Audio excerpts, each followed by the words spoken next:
I remember discovering a big breakable wall while wandering around aimlessly. It was a lot larger than any other I'd found, but upon destroying it, a text came up saying that I felt a breeze from within this cave.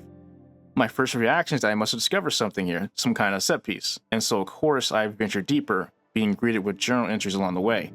Journals that intrigued with what I believe are the last days of someone making their escape during the catastrophe that occurred in the world. In fact, the first journal was the last entry. It tells of how that wall I just broke down was the final barrier to escape from whatever happened down here for the last two still alive. And these journals were going backwards in their entry numbers, leading me to where the survivor came from as well as the story that led to their demise. As the cave opened, I ran into tacit Discord enemies and the like, along with more journals talking about escaping through subway carts with dozens of others and leftover supplies from the people before. And as I ventured even deeper, I ran into one of those ruined carts until I found the remains of an old subway system deeper still. This was probably one of the more memorable and immersive moments during my exploration of Wuthering Waves game world. There was a gripping sense of environmental storytelling here, telling and showing me the struggles of those who made their escape through the catalysm, attempted to survive the aftermath, but ultimately perished, all while I'm seemingly going deeper and deeper underground and being led to something. It was almost on par with what I expect from Bethesda's Fallout games. But there's a reason as to why I wanted to start the video with this. It not only shows what I really like about the world design of Wuthering Waves, but also one of its biggest weaknesses. You see, this subway system was basically nothing more than mostly empty, large room. What you see here is it, just a couple of monsters and the equivalent of a treasure chest. Nothing actually different from what I've always been doing up until this moment. I moved deeper, expecting to reach some kind of wow moment for making discovery, but I just came out the other side to the Tiger's Maw mining facility, not even 20 feet around the corner. And that's an ongoing sentiment I've been reading with many others online, that the world lacks that wow factor in many cases. I feel like that's the case for myself as well. This video is going to be me attempting to find out why this is, despite still having fun with exploration overall. There's two key words I used before: journey and discovery. I believe these are two things that make up an open world. Journey refers to the in-between, the general gameplay that occurs as you explore or physically move between, let's say, quests. In Wuthering Waves' case, it's combat, puzzles, movement, scattered chests. This is something the game does very well. Combat enemies are fun, the puzzles can be engaging without overstaying their welcome, and the movement is fluid and fast. And the scatter rewards are placed well enough to make it feel rewarding to simply move around and engage with the world. When it comes to defining discovery, that's in the name. It's the village you stumble upon, the ruins you uncover, the reward at the end of a dungeon and even a dungeon itself. Or maybe it's that finely hidden chest. It's what your journey often sets up and leads to. And this is where I think Wuthering Waves' world design is at its weakest. Now, before I get into why I think that is, I want to put forth a caveat, as this is where I'm going to start getting very critical and I don't want to give off the wrong impression. I very much enjoy exploring Wuthering Waves' world and will likely continue to do so. On top of what I already mentioned, there's overall a surprising amount of attention to detail in the game that I think warrants its own video. And I can honestly say I never really got bored while playing. And so as I move on with the video, I don't want this to be viewed as me being negative about the game and I don't like the open world design. I actually really like it, and I don't make videos for games I don't like. This is more me saying, okay, what we have here is an overall good foundation. Now, how can we make it better? How do we build from here? And how I want to go about that is by starting with another aspect I actually found pretty neat about the game. And that's that each region you go to has its own main story of sorts. It's here that you learn more about the area, its issues, and how to fix them. And the thing is, you actually fix them. The results manifest themselves in the changing of the world state. Toxic spores or burning lands. These problems are solved and you no longer need to deal with them as you traverse the area. Some areas will become more active and stores open up to sell you new gear and materials. The area can even take a more healthier and more pleasant appearance. Most of the time it's not any crazy changes, but I appreciate the attempt here overall. The thing is though is that other than that, there's not much else when it comes to anything meaningful to discover with your exploration. When you get that reveal of the location and you get that quick look at the land, in this moment, you've just discovered 80 to upwards of even 90% of what this region has to offer, especially if you've already done some exploration of the starting area. There's almost nothing meaningful or interesting to stumble upon the beaten path. Just more enemies, puzzles, and chests. There are some cool looking locations that are hidden away. There's surprisingly few, but they're also just only aesthetic. There's not actually anything going on here. It's hard for these spots to really leave a real impression other than, yeah, that looks pretty cool. What you see here is indeed what you get. There was another hidden spot I found that took me into another cave, but once I got in, I wasn't doing anything different from what I was doing outside, killing mobs, collecting chests around, and following butterflies. But no new experiences for noticing this area. There's a couple of NPCs to talk to, but nothing actually stands out. I even ventured in here a couple more times to make sure I wasn't missing anything. And so these areas become more so, I'd say, recognizable in their differences than actually memorable. They're lacking that wow factor that makes them worth exploring and being thorough outside of just scattered reward chests. They look really cool, but they can often feel like a backdrop for you to collect chests and complete puzzles than a place to actually experience. I think another reason why it can feel that way is because a lot of these things are just there. Each region has its main structure that defines it. These should serve as simply the door to great discoveries. This is the tip of the iceberg in terms of what is going on here. But in Wuthering Waves' case, this is what's going on here. Everything else around it is, like I keep saying, the same chests, puzzles, and combat encounters, but nothing to really differentiate this area in terms of its experience. I think the place that comes the closest to standing out though is the port city of Guizu region. Apologies if I butchered the name. Overall, I think it's the most unique, interesting location. It's a city that represents the post-apocalyptic landscape this world is rebuilding from. Floating buildings and streets brought an almost surreal reveal when I first saw it, and maybe I'm just a sucker for these kinds of worlds.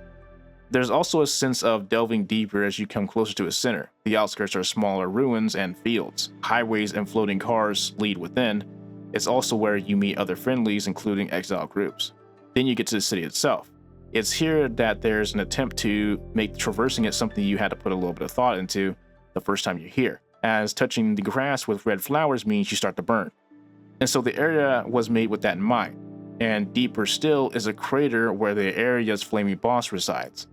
But once you get to the end of the quest line for this area, the area transforms in a way that adds more to it. The floating buildings and structures come together. The remains of a highway merge in a way that spirals to the top. More has been added to explore, and it's a fairly interesting location altogether. It's not often you're running and climbing up floating skyscrapers and streets in just about any game, let alone a open world gacha. The thing is, this is really just aesthetic at the end of the day. All that's up here is more enemies and chests. Oh, and that sword at the top, that's cool. Which isn't a bad thing by itself. But imagine if these floating buildings and roads weren't just floating, and every platform had its own gravitational perspective. An upside down road would have you upside down. That floating piece of concrete would have you fighting mobs sideways. And you had to maneuver with that in mind. Stuff that makes this a new experience I won't get anywhere else. If there was a place I pretty much fully explored first though, it was definitely this one. I had a pretty decent time with it overall. But it doesn't have as much impact as it should for some reason, and I think that change in the world state isn't as impactful as it could be because this is done via a quest line leading you here. This isn't really your discovery, and so it doesn't feel as rewarding as it could be. It's just a result of you being on rails and completing a quest. And I know that's a bit of a contradiction. Like I said, I really like these quests have an actual impact on the world state. Why would I now say that they may contribute to the lack of impact in the discovery front of Wuthering Waves open world? And that's because that's not actually what I'm going to say.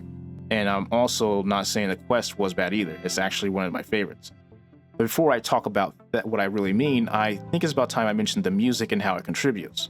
Overall, I didn't mind the music. They've gone for the subtle and vibe feel rather than the evocative and atmospheric.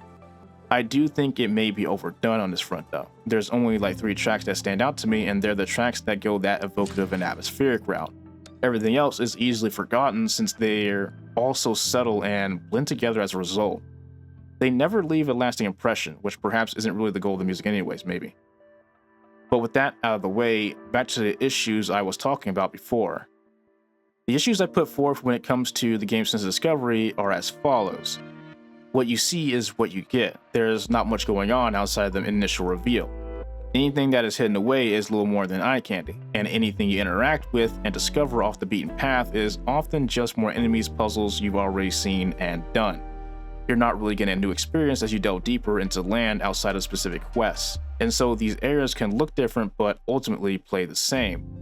Then we have the world quests, which can take away from that sense of discovery since they're making a discovery for you, as mentioned. and there's very little scraps left over for you to find on your own. And on top of that, the music does almost nothing to highlight anything or evoke the feel of the location.